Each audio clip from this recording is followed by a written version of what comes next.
Shalom Bapak Ibu, sahabat Galilea yang diberkati oleh Tuhan Yesus. Saudara, berbicara tentang Natal, maka ada satu tokoh yang tidak mungkin ditinggalkan, yaitu Maria. Sebenarnya Natal dimulai dari ketaatan seorang wanita yang bernama Maria. Melalui Maria inilah Yesus Kristus Sang Juru Selamat lahir.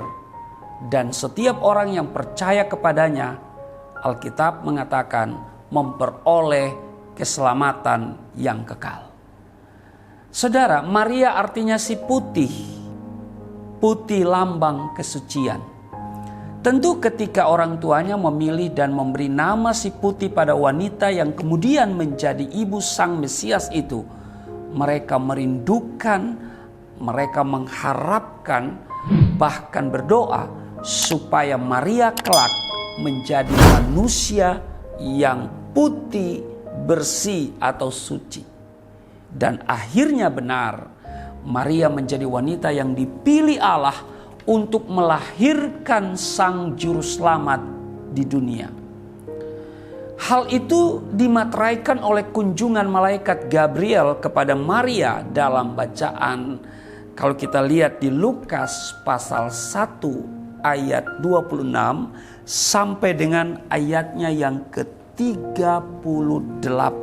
Saya akan bacakan di dalam Lukas pasal 1 ayat 26. Dalam bulan yang ke-6 Allah menyuruh malaikat Gabriel pergi ke sebuah kota di Galilea bernama Nazaret kepada seorang perawan yang bertunangan dengan seorang bernama Yusuf dari keluarga Daud. Namanya perawan itu Maria. Ketika malaikat itu masuk ke rumah Maria, ia berkata, "Salam hai engkau yang dikaruniai, Tuhan menyertai engkau." Maria terkejut mendengar perkataan itu, lalu bertanya di dalam hatinya, "Apakah arti salam itu?" Kata malaikat itu kepadanya, "Jangan takut, hai Maria, sebab engkau beroleh kasih karunia di hadapan Allah. Sesungguhnya engkau akan mengandung dan akan melahirkan seorang anak laki-laki, dan hendaklah engkau menamai dia Yesus. Ia akan menjadi besar dan akan disebut Anak Allah yang Maha Tinggi. Dan Tuhan Allah akan mengaruniakan kepadanya tahta Daud bapa leluhurnya. Dan ia akan menjadi raja atas kaum keturunan Yakub sampai selama-lamanya, dan kerajaannya tidak akan berkesudahan." Kata Maria kepada malaikat itu, "Bagaimana hal itu mungkin terjadi karena aku belum bersuami?" Saudara, kemudian di ayatnya yang berikutnya, jawab malaikat itu kepadanya, "Roh Kudus akan turun atasmu, dan kuasa Allah yang Maha Tinggi akan menaungi engkau. Sebab itu anak yang akan kau lahirkan itu akan disebut Kudus, Anak Allah. Dan sesungguhnya Elisabet, sanakmu itu, ia pun sedang mengandung seorang anak laki-laki pada hari tuanya. Dan inilah bulan yang ke-6 bagi dia, yang disebut mandul itu." Di ayat 37, "Sebab bagi Allah tidak ada yang mustahil." Kata Maria, "Sesungguhnya aku ini adalah hamba Tuhan. Jadilah padaku menurut perkataanmu itu." Lalu malaikat itu meninggalkan dia. Saudaraku yang kekasih, sahabat Galilea yang diberkati oleh Tuhan Yesus, kita akan mengambil pelajaran penting dari kisah ini yang diharapkan supaya kita itu semakin dekat dengan Tuhan. Amin. Yang pertama, mari kita lihat di ayat 26 dan ayatnya yang ke-27.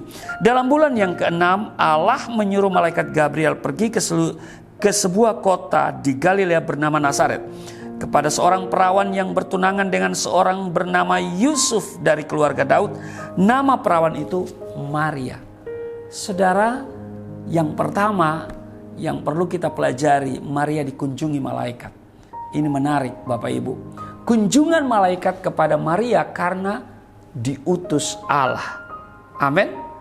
Pasti Allah mempunyai maksud tertentu bagi Maria. Inilah yang disebut dengan lawatan Allah. Amin. Maria waktu itu sudah bertunangan dengan Yusuf, tapi dalam ayat 27 dikatakan di sana, disebut 2 kali bahwa Maria adalah seorang perawan.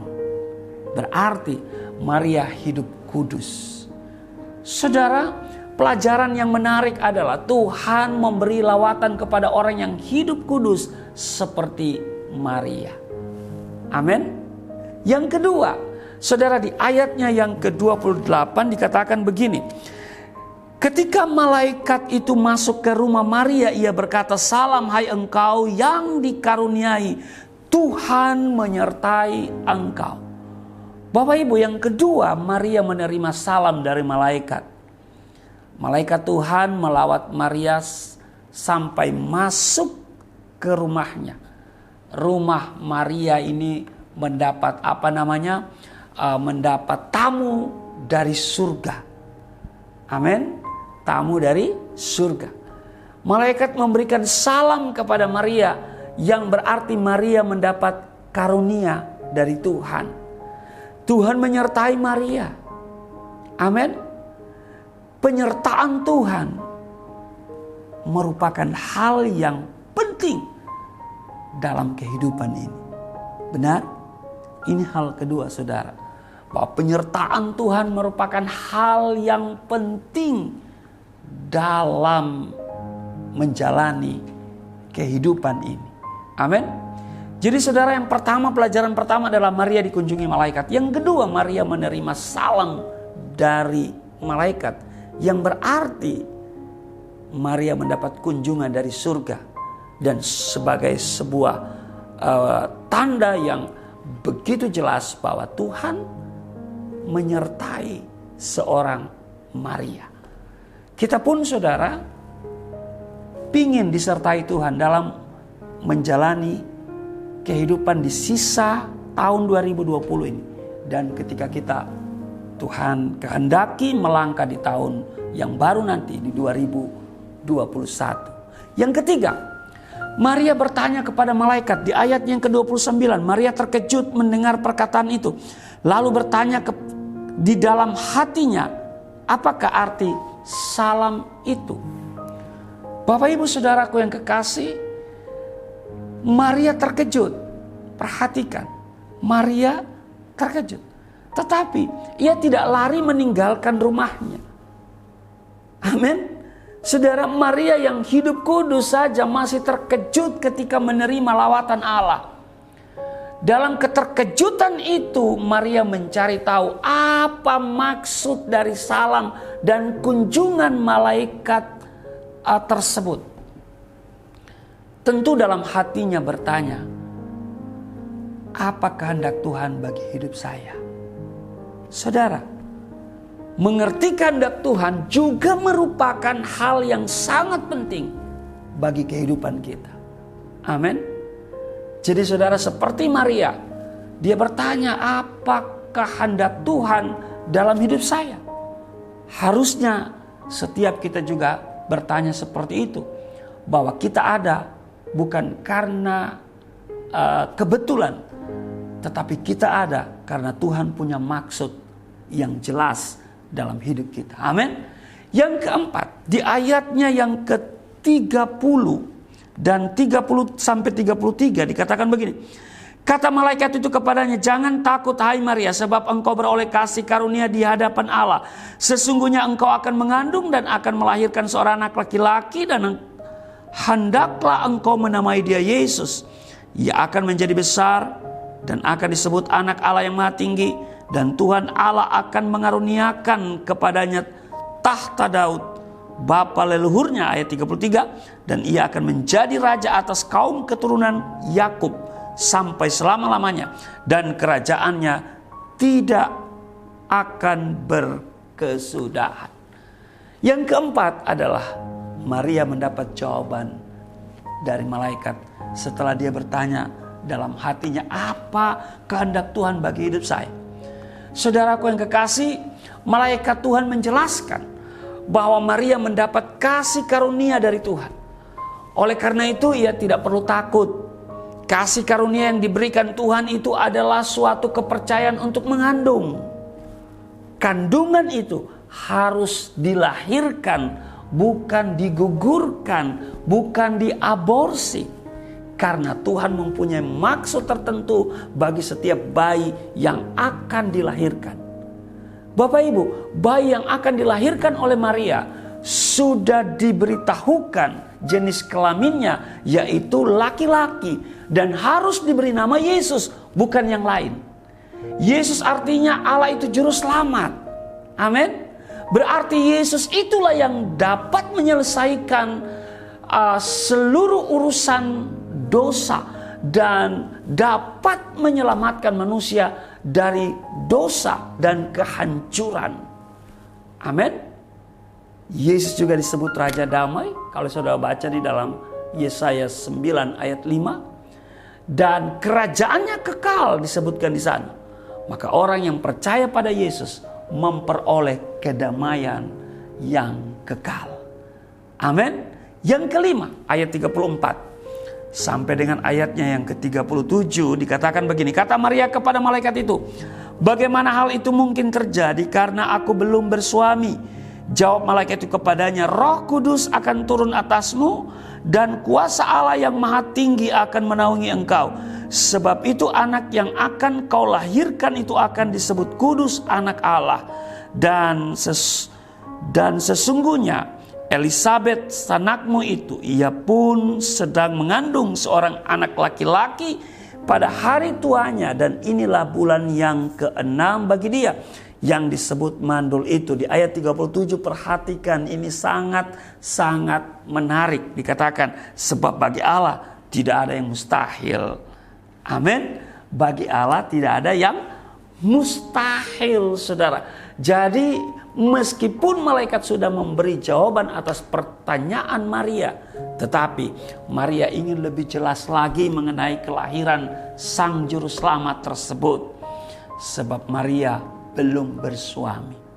Ini masalah yang sangat berat bagi seorang Maria. Nah, di sini nampak jelas bahwa Maria tetap menjaga kekudusan, Bapak Ibu.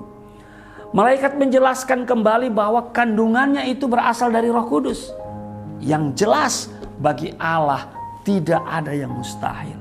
Sekalipun demikian, Allah tidak pernah memaksa saudara dan saya, termasuk juga Maria. Ia tetap menantikan respon dari kita, dari seorang Maria. Respon yang kita berikan menentukan bekerjanya kuasa Allah dalam hidup kita. Jika Allah memilih saudara, apa respon Anda terhadap rencananya itu? Maria berkata begini, "Sesungguhnya aku ini adalah hamba Tuhan, jadilah padaku menurut perkataanmu itu." Saudara, ini yang ke-6 pelajaran yang penting bagi kita hari ini. Maria membuat pernyataan di depan malaikat. Tentu setelah malaikat memberi penjelasan secara gamblang begitu, Maria percaya dan memang benar bahwa bagi Allah tidak ada yang mustahil. Amin. Nah, akhirnya Maria menyadari bahwa dirinya hamba Tuhan. Sebagai hamba Tuhan, maka tidak ada jalan lain kecuali TAAT, yaitu taat kepadanya. "Jadilah menurut perkataanmu itu," kata Maria kepada malaikat. Melalui ketaatan Maria inilah kemudian lahir Yesus Juru Selamat dunia. Saudara, jika kita mau taat kepada Tuhan seperti Maria ini, maka akan terbuka jalan, termasuk jalan keselamatan bagi banyak orang. Saya dan saudara, kita semua bisa seperti Maria. Dibutuhkan hati seorang hamba untuk mewujudkan rencana Allah dalam hidup kita. Amin. Penyerahan total dan percaya sepenuhnya kepada Tuhan adalah cara terbaik bagi bekerjanya kuasa Allah yang dahsyat dalam hidup saudara dan saya. Jangan masa bodoh terhadap panggilan Allah dalam hidup ini, saudara. Berikan respon yang benar. Karena hidup ini adalah kesempatan. Amin. Seringkali kita menuntut Tuhan agar membuat kita mengerti lebih dulu apa rencananya baru kita mau melangkah. Padahal dengar baik, Tuhan menghendaki kita percaya lalu melangkah dengan iman daripada menunggu sampai mengerti.